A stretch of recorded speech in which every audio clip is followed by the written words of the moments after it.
Согласно законскиот рок, тие правни субјекти, домашни и странски, купија државно земјиште. Имаат обврска во рок од 1 година од солемизацијата на договорот да имаат одобрение за градба, а во рок од 4 години да ги изградат фабриките. Согласно тоа, јули 30 е крајниот рок, сите мора да имаат одобрение за градба. Ако ќе имат одобрение за градба со платени комунали, јас знам дека август ќе градат сите.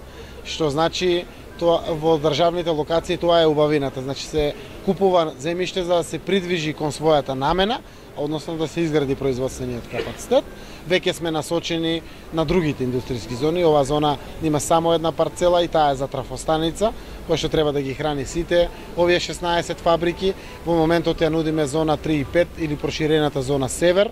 Ја нудиме зона 42 или Краварникот, Струмичани ја знаат, на излезот кон Василево или Радовиш од десната страна, веднаш после Краварникот се до вториот канал.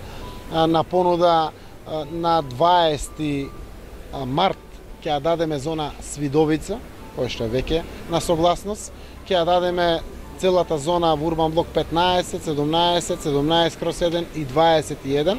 Тоа е левата страна на транзитниот пат од Жито Струмица кон терминалот. Цела ова зона е за стопанство. Значи 15 и 20 имаат веќе согласности.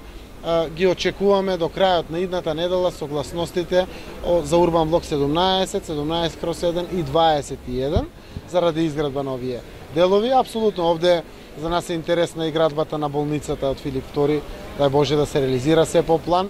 Отвара и нови работни места, посебно за граѓаните со профили здравствени насоки, без разлика дали се медицински сестри, болничари, лекари или слично, како и спортските работници кои што ќе најдат своји работни места во она што ќе го прават Горан Пандев, во иднина се надевам и Владко Илиевски, но и општината во делот на изградбата на спортските центри, така да генерираме работни места од сите профили, а со тоа и квалитетот на живење во Струмица очекуваме да биде на едно многу убаво ниво, барем многу поубаво од било каде во Република Македонија.